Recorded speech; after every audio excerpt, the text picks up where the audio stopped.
Racing takes place on Tuesday at the Vaal Classic Track. It is the 25th of April 2023, and we've got 8 races on the program, and I'm joined by Alistair Cohen. Alistair, how are you doing? Yeah, good. Thanks, Raheel. I actually quite like this card at the Vaal. We're obviously building towards Champions Day at Turfentine, where the Computer Form Sprint Premier's Champion Challenge, both nurseries take place. So that's always a wonderful day. It's the end of the autumn season. It's been beautiful weather here in Johannesburg, far better than Cape Town's weather over the weekend. But yeah, on the back of the sales, which were super successful, a lot of sub-million rand horses going to some hard hitters, so be exciting to see. I thought it was a very, very good draft. I thought all breeders did a phenomenal job presenting their horses through the week, and I'm sure that buyers and breeders are pretty satisfied at the end of it all. So wishing all connections all the best. But now we settle down a little bit from that front. The next big sale will be down in KZN and Hollywoodbets Durbanville July week. But as far as racing is concerned, I think this weekend's going to be really good with Hollywoodbets Kenilworth being postponed to the weekend. There's a fantastic card at Hollywoodbets Scottsville over the weekend as well, and obviously the big one at Turfentine on Saturday. Yeah, there's plenty to look forward to for racing fans this coming weekend. Of course, as we edge closer to champion season, it's just a week and a half away, and we're getting really close to the Hollywoodbets Durbanville July as well. Of course, the first entry's out. And yeah, are you one that keeps an eye on the first entries, Alistair, or you just sort of don't let it bother you? You just wait until you see sort of winners coming through the KZN champion season and winning their respective races, and then you really start to take note of them? Definitely keep my eye on entries. Every morning I wake up to see if there's a supplementary that's just snuck in. I know there's 60 names at the first stage, so if anyone wants to throw their name in the hat, they've got to pay a little bit more money to enter at that stage. So yeah, the 60 names are interesting. I think it's a Hollywoodbets Durbanville July that might set up for a Bulgarian type of story, a horse that's under the radar, that's well ahead of the handicapper because of the era of horses that we've lost that have now been retired. So yeah, a lot of thinking. I don't really get involved in the anti-post unless I see something that really, really excites me. So, and at the moment, I don't have much of an idea. But maybe over the next month or so, things might just change a little bit from that front.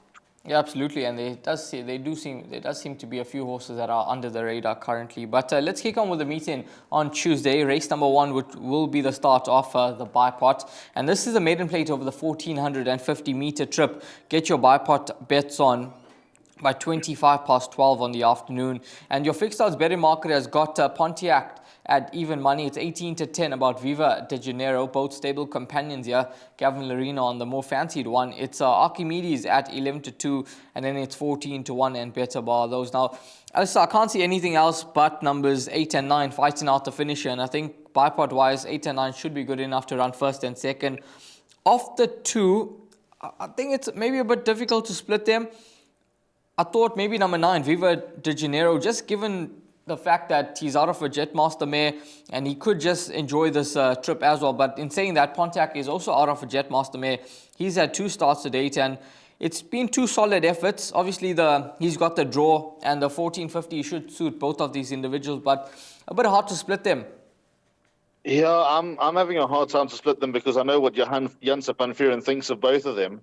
And I'm pretty sure that he'd be leaning towards Pontiac. He was blown away with Viva de Janeiro's debut when being beaten by Nettleton. And Nettleton was all the rage. And afterwards, sitting in Lawrence Werner's box, and Johan said, thank goodness Viva de Janeiro lost ground at the start. Otherwise, we really would have had egg on our face. So I think Viva de Janeiro was a pleasant surprise first time out. It's not Johan's style to run from that draw. So I don't know. I'd lean towards number 8, Pontiac, although I remember the mother, What a Lady, she was an out-and-out sprinter, so there's got to be a question mark over him going this distance, whereas, as you rightly say, Viva de Janeiro is a full brother to the horse Viva Rio, who ran second in the Cape Guineas in 2019 behind Kilindini, so he should have no issue stepping up in distance, and also the way that he ran on first time out suggests that will be the case. So it'll be very interesting to see how that all shapes up. I'm leaning towards number 8, Pontiac, of the 2, just because I know that Viva de Janeiro sprung up on him first time out. Interesting run at number 1, Archimedes, coming off a rest. Last run was all wrong, as you can easily see. Returned with a mouth injury on that occasion did number 1 Archimedes. So worth forgiving for that run, but I think he'll be hard-pressed to beat Johan's 2 horses. Number 8 Pontiac, my top choice, over number 9 Viva de Janeiro. As numbers 8 and 9 look to fight out the finish in race number 1, and those 2 numbers should be good enough to see through the first leg of the bipod. Next up will be race number 2, which will be the start of the place accumulator at 1 o'clock. This is a maiden plate for the fillies and mares over 1,450 meters. Fixed odds betting market, Katira is at 16-10, along with Spirit Princess. It's then 7-1 and better by those. And it's another race where, obviously the better market have got it a 2-horse race between the 2-year-old filly, Katira, getting the sex allowance, rather the age allowance, and of course the 2.5 kgs off the back from Donald Geertz. And so, I think Katira's obviously got the most improvement to come, but I think Spirit Princess is more streetwise, and she's got Pierre Striker straight aboard. Second run after rest. I know she was beaten by Platina Princess on debut, who rather at her second start, but Platina Princess, her debut was quite encouraging, and she made natural improvement to get the job done. So she could be vulnerable to the improvement of the 2-year-old, but how do you see the race playing out? I'm leaning towards horse number 1, Spirit Princess here. And I'm leaning towards number 10, Katira. The kicker here is that Pierre Stradum rides number 1, Spirit Princess. He was never going to ride Katira in this race. He can't do 56 kilos anymore. It's the headache for him to get down to 58 these days for Striker. So read nothing into that. Don't think that Striker jumps off Katira to ride Spirit Princess. I obviously have no idea which one he would have preferred if all things were equal. But, if anyone's going to know how to outdo Katira, it's going to be Pierre Stradum. Something had to run second to Platina Princess last time. I was doubtful about Platina Princess's chances, but I'm a believer now. And having spoken to Mike de Kock subsequently, he thinks Platina Princess is certainly feature race level. So, something had to run second. It was Spirit Princess, because the rest of the field did look quite shallow. Number 10, Katira.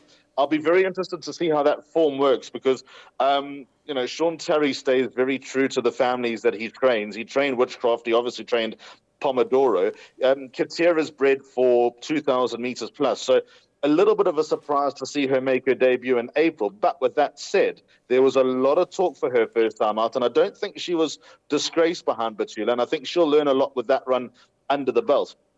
I know that it's become cliche. It's hard for 2-year-olds at this time of year to beat older opposition. I don't think it's the worst maiden I've ever seen. There's some horses here who obviously need to improve, but there are a few that have claims. But I think if there's any natural improvement to come for number 10, Katira, and if the talk, I'm sure the talk was true 19 days ago about her, I think that she'll step up here and give them a good run for their money. The place accumulator is my suggested bet. I've gone 1-10. I don't want to be the guy that bankers a 2-year-old against older opposition and falls short there, because I just wouldn't forgive myself. But to me, it just feels unnatural. But with that said, I think it's a good opportunity for number 10, Katira, to potentially win it.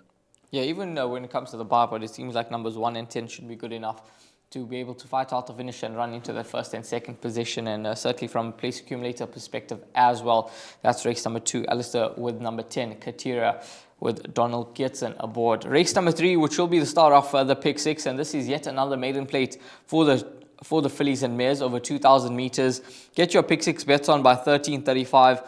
And Alistair, when I was having a look at this race and I saw Broadlands in the race, I just thought to myself, please don't be favorite. Don't be favorite again.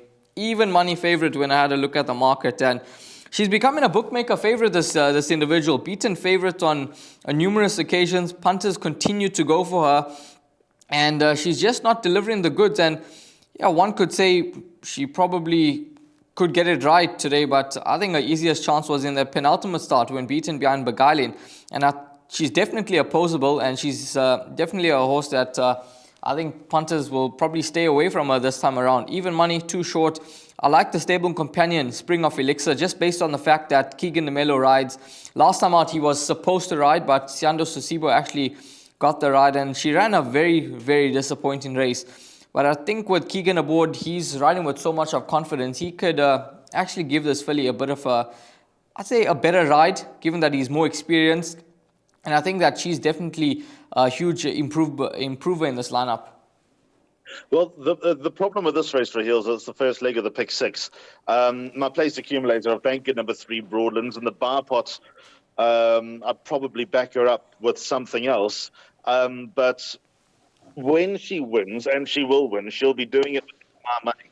As you're right, even money on a filly that we've described now or never a few times. And I don't want to go now or never again because now I'm on the fence of it's going to happen, but like I said, just without my money. I was I called the penultimate run behind Beguiling, and I couldn't believe that she just did not want to go on with it. And I thought she was given every chance by Gavin Arena. He did nothing wrong, presented her between runners, and there was just absolutely zero desire to win the race for number 3 Broadlands. The blinkers went on last time, and yeah, she stayed on nicely with blinkers last time, so suggesting that maybe 2,000 meters with blinkers is going to be the recipe, but still, everyone's more than once bitten, twice shy with number 3 Broadlands. It could very easily be at this card that she gets the job done. But from a PA perspective, she's a pleasure from a PA perspective, but that's about it. So she's a banker in the place accumulator.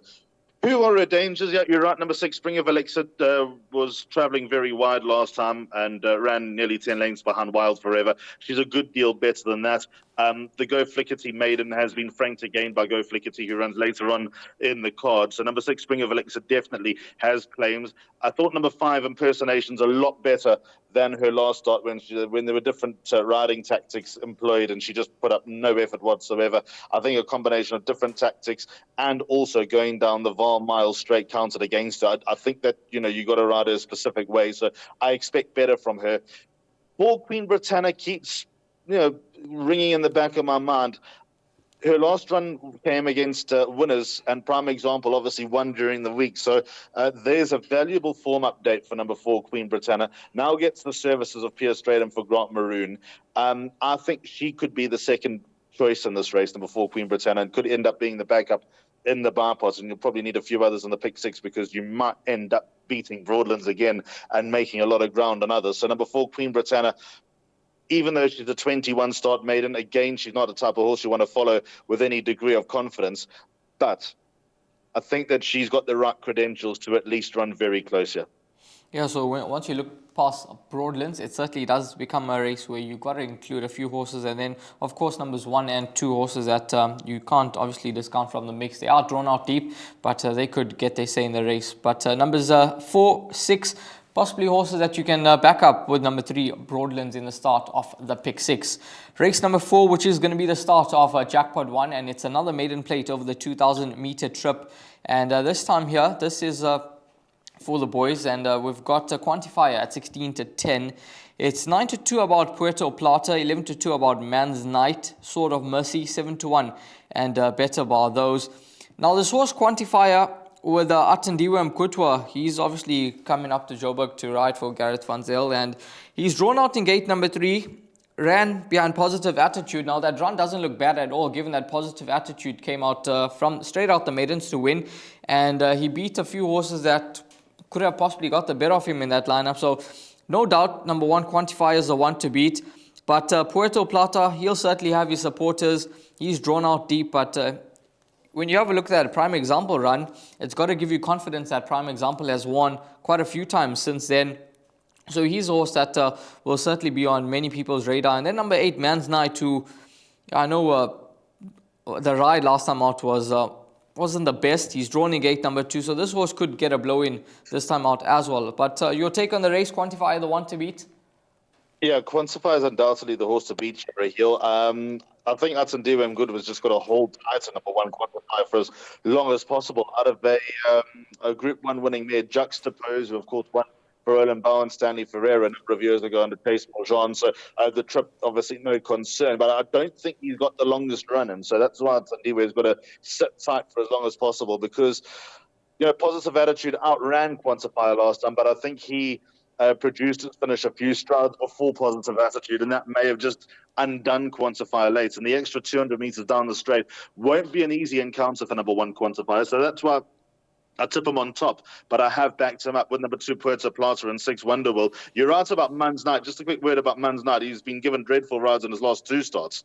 The ride he was given on the 16th of March, and I don't know if that was the instruction to whip around, but he lost ground at the start. and onto the back straight, he was in front. It was very odd to see. And then obviously last time, Brandon Bailey certainly put the boot in with Mun's Night last time out. But so he's worth the time of day. He goes into the jackpot and the place and then the pick six rather. Number 2, Puerto Plata and 6, Wonderworld. They've met each other twice before. It's 1-1 between the two. When Wonderworld ran that stinker at his penultimate start, the yard was stone dead.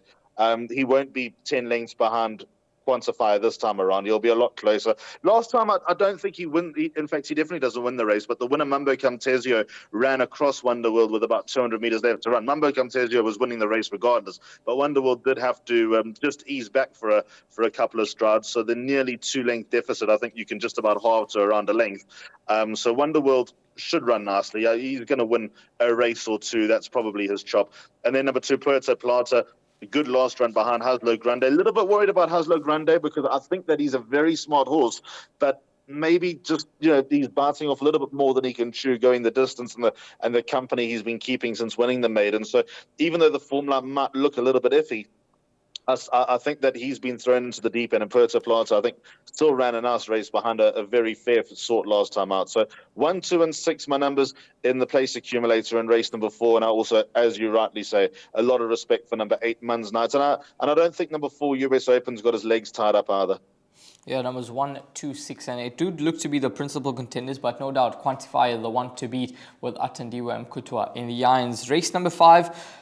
NMR 74 handicap set to be run over the 2,000 meter trip. It is a D-class event, average rating 71. And the fixed odds betting market have got Lutuli at the top of the board, 28-10, 4-1 about Jet Dynasty, 9-2 Royal Mazarin Breeze over, and then it's 7-1 in Better Bar. Those now Lutuli, he won a cracking race last time out, but the race was tailor-made for him. I mean, he was receiving 8 kgs from his fellow 3-year-olds in a race where he looked to be absolutely slung in, and he got the job done. But the handicapper, he didn't let him loose. He's given him 8 points for that victory, and that came in a novice handicap. So I think he's going to have his work cut out in this race. And there's a horse here at 14-1 in the market from the Billy Ratus yard, Follow My Path, who's got him absolutely stone cold at the weight. And I think that Follow My Path, with him being drawn in gate number 2, he's on the right mark where he's going to be competitive. He has run places at the course. I think he could certainly be the value in the race, and he would be the each way play for me. That's horse number 9, Follow My Path. But I'd back him up with number 2, Jet Dynasty, with Gavin Lorena back in the irons.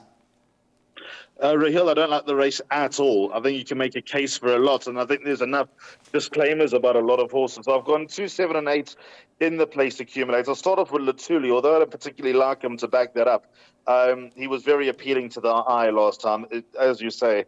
If ever there was an opportunity for a horse to win for the second time, that was Lutuli's novice handicap last time. He was absolutely slung in there. He could not possibly miss, and he didn't let the team down. So maybe the confidence boost and maybe figuring him out and riding him more positively and the Muzi Yeni factor can all count to number 7, Lutuli's favour. I'll be annoyed if he ran a good race and I left him out. So that's why I've got him in. My top choice here is number 8, Royal Mazarin, because I give number 2, Jet Dynasty, a good chance, but Royal Mazarin has got him absolutely stone cold. They met in the run to Future Wolf. There was a length between them, and Royal Mazarin comes in half a kilo better off. So, yeah, I think number 8, Royal Mazarin, also bound to be a lot fitter with that last run under the belt. The yard's on fire. Kamalo rides for Joey Soma like his life depends on it. So I think there's enough to suggest that number 8, Royal Mazarin, is going to run a bold race. And then number 2, Jet Dynasty, I can't work him out. I think when he goes 2,400 meters, you'll see a very nice stayer in the making, because I think he's still underdeveloped, wet behind the ears, and just a late maturer. But he's going to come good one of these days, number 2, Jet Dynasty, because he's got something about him.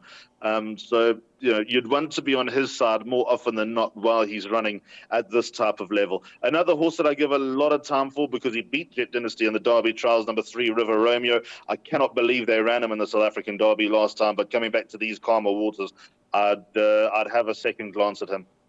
Yeah, that's number 3. And Number 3 is priced up at around 12 to 1 in the market. So, Alistair could be right. This race does look to be quite tricky. And there's certainly a few horses in the lineup that do offer you a bit of value. So, maybe if you're going to go with a banker early on in the pick 6 or perhaps later on, then you can perhaps go with a field here and hope for the best possible result for you. But Letuli, after his impressive winner last time out, he'll certainly keep punters interested. Jet Dynasty, Royal Mazarin, horses that could certainly give him a big run for his money. Race number 6, which is going to go off at 20 past 3 over the 2,400 meter trip.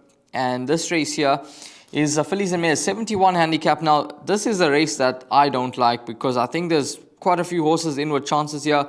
Go Flickerty, she's a horse that takes a specific type of ride. Keegan Mello gets the best out of her, and he's aboard once again, so she'll certainly have her supporters. Then you got Barmaid, and if I'm not mistaken, I'm sure that you liked Barmaid last time out, Alistair, and she ran an absolute cracker behind Prime Example. And now he's come through to frank that form once again, and this filly could build on that performance. Rahil, I hate to remind myself, I didn't like Barmaid last time. I like Barmaid to kill it at penultimate start. So how's that for being a run ahead of the game? I didn't think she'd stay. I didn't think she'd stay 2-4 last time, and well, she clearly did. She got outdone by a subsequent winner in the form of Prime Example. I think it's a 2-horse race, to be honest. I think 1 and 9 of the 2 to fight it out. I think you can bank one or the other in the bar pot and place accumulator. I've just gone with number 1, Go Flickerty, because I thought she ran okay over the long distance last time, but it was exactly the same type of run that she produced on the 29th of January when finishing behind Apache Fighter, who of course subsequently won the LA France that Apache Fighter won. So I think number 1, Go Flickerty, going back to this distance, she's cut out for it. Yes, she needs a certain type of ride, but one thing she does not lack is a lot of heart and courage, because when she turned over Namakwa Blossom at her penultimate start, she had no right to win that, and she showed a lot of desire to hold off Lucky Hudolakis was running Namakwa Blossom. So I think number 1, Go Flickerty is the one to beat. Yes, it won't be easy giving weight away, but she's got Demelo on board and she stays. So I think that she'll run in the first 3, which is the good news. Back up in the pick 6 and jackpot from number 9 on the card, Barmaid. As you rightly mentioned, I didn't think she'd stay at her last start, but she certainly did. So with that confidence now on the side of race goers, number 9 Barmaid cannot be left out. And I think number 8 Go Dream Machine also can't be too far away. Yeah, I'm glad you been on my radar. She's been on my radar for a very, very long time, number 8, Go Dream Machine. Her rating is now down to a workable mark. I loathe the fact that she's been given a big penalty for running 4th last time behind Positive Attitude. So that might just wait her out of a win just yet. But I can see her running a nice type of race in the top 4 and making trifectas and quartets pay a little bit better. Yeah, I'm glad that you touched on her, because I was actually going to give her a mention, and just based on the fact that her penultimate start, she's 2.5 kgs better off with Go Flickerty. She's got that inside draw, and I'm not quite sure what the handicap was thinking. I mean, in a field of 5, she runs second last, well beaten, and you give her 5 points. What more was she expected to do? Run dead last, and then you give her no penalty? I mean, it's a difficult one to sort of understand why she's gone up to 5 points after coming down in the ratings and finally being on a mark where she could be competitive off. But we'll see whether that 5 points does affect her. She's currently at 10 to 1 in the market, and perhaps she could run a nice race and offer some decent value in the race. But numbers 1 and 9, the 2 horses that could possibly fight out the finish in race number 6. Race number 7 at 5-4, and this race is set to be run over the 1,450 meter trip. This is an MR98 divided handicap, and just based on the fact that this horse loves the course and distance, I'm going to go with number 1, Duke of Sussex. I'm just going to ignore his last 3 starts. I think he's a different horse at the Vaal, and he's a horse that I think is going to run absolutely well here. He's at 9-2 in the market, and I think he could actually be worth a bet in come race number 7. He's not the most informed runner at the moment, but he just enjoys the conditions over at the Vaal Classic track. Real, I'm with you 100%. I think number 1, Duke of Sussex, is the bet of the day, only because of home ground advantage. At the Vaal, he is a different animal. He can go the classic track, he can run on the original course. He just obviously doesn't travel as well as he does the walk over the road that he does at the Vaal. So number 1, Duke of Sussex, I make very, very hard to beat. I thought his runs at Turfentine were fair. I suppose there was nothing else for him to run in, so just to keep him ticking over and hopefully try and burgle a stake check in those types of feature races would have gone down really well for Connections. But at the Vaal, he's formidable. He won the World Sportsman in Grand Heritage, beating Dice, a stable companion. You know, in a big field like that, you'd expect the form to work out nicely and for there to be subsequent winners. But I think the most appealing piece of form was on the 4th of October. I was at the Vaal that day when Gallop Preview beat him, and I thought that Duke of Sussex was actually very unlucky.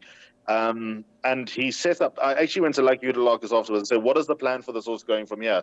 And he said the Grand Heritage with Duke of Sussex. And I said, that was an excellent run. He's on the right track for something this season. And then that's exactly what he's gone and done. Just at the Vaal, different horse, course specialist. He's far from 6. When he got beaten, he ran second. Everything from that form has come out and done something subsequently. So number 1, Duke of Sussex, very hard to beat. 7, Zarbomba, my second choice if you are looking for backup.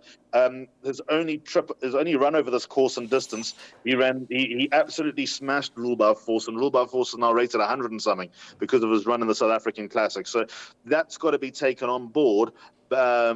But I think that the older horse will just have the number of the promising youngster in the form of number 7, Zarbomba. Yeah, Zarbomba could just need out in as well, returning off a rest. But he's possibly the horse that you can include in your exactas. But both Alistair and myself, we would number 1, Duke of Sussex, to get the job done in race number 7.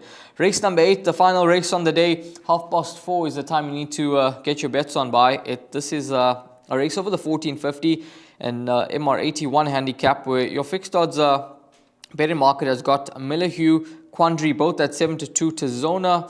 I'm not convinced Zona will run on Tuesday. I don't think he had the easiest of race at Hollywoodbets Greyville on a Saturday. It's an 8-1 about after hours, 10-1 and better bar those. Now, I know that Quandary is drawn out deep here in gate number 10, but I think he's a horse to beat. I thought he ran an absolute cracker last time out behind Mescal. There's been multiple winners from that form line. Mescal coming through to Frankie's own form. The horse that ran second, third in the race have won, along with Princess Ilaria, and she's followed that up with a good second. So I think Quandary the one to beat. If he manages to overcome his draw, I think he'll take some beating in this lineup here. I've left Quandary out. I think he's had a very, very tough campaign going from Durban to Cape Town to the Vaal. I thought coming out fresh last time was the reason why he ran so nasty. I think he's going to have his work cut out. I'll be prepared for the egg on my face. I'm not saying that he can't win, but I just have a few ahead of him. I agree with you. I can't see Tizona running, especially with on the floats, the nearly 8-hour trip back up the N3 after that. It wasn't a disappointing run at all. It was just unlucky from number 1 Tizona, so I can't see him backing up so quickly. My numbers here are 2, 5, and what else have I done? 2, 5, and 12 in the place accumulator. Number 2, Millahue, ran a cracker last time in a sprint, ran like he needed the run and ran like the step up in distance will suit, and he's getting all of that now from a good draw under a top jockey. So number 2, Millahue, is my top choice.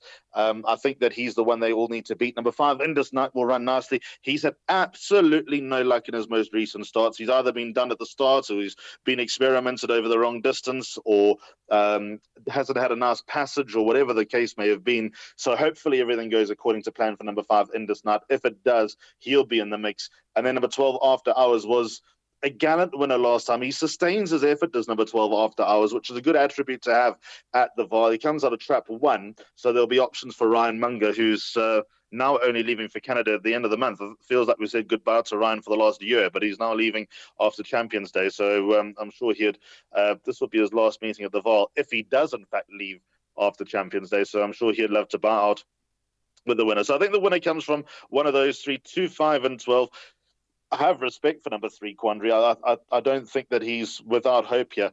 And even a horse like number 9, the Chosen One, who ran in that same race behind Mescal. In fact, to be blunt with you, I think the Chosen One turns it around with Quandary out of that last run. Yeah, the Chosen One, certainly a horse to include. And I actually had a look at him, and then I just thought to myself, drawn out deep. Oh, I know he does have 52, but he could definitely be a huge improver in this lineup here.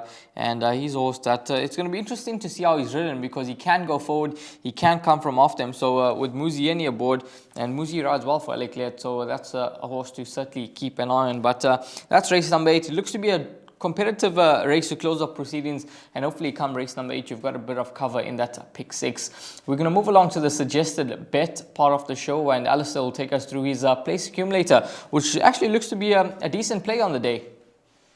Yeah, I like the card. Like I said at the top of the show, the pick 6 you might have to expand a bit, but certainly from a PA and bar pot perspective, I think you can catch it for a nominal fee. So the PA, which begins in race number 2 on the 8 race card, on 1 and 10 in the first leg of the place accumulator, by bank of 3 in the second leg, which is race number 3, by 1, 2, and 6, by 2, 7, and 8. So those are 2 races that I don't particularly like.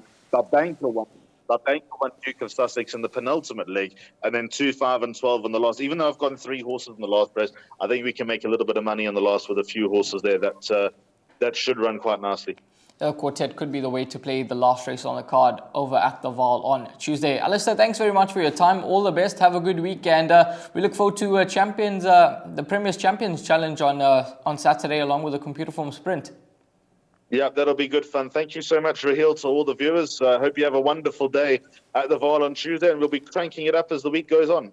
Most definitely. All the best, guys. Hopefully Tuesday treats you well, and it's a profitable one for you.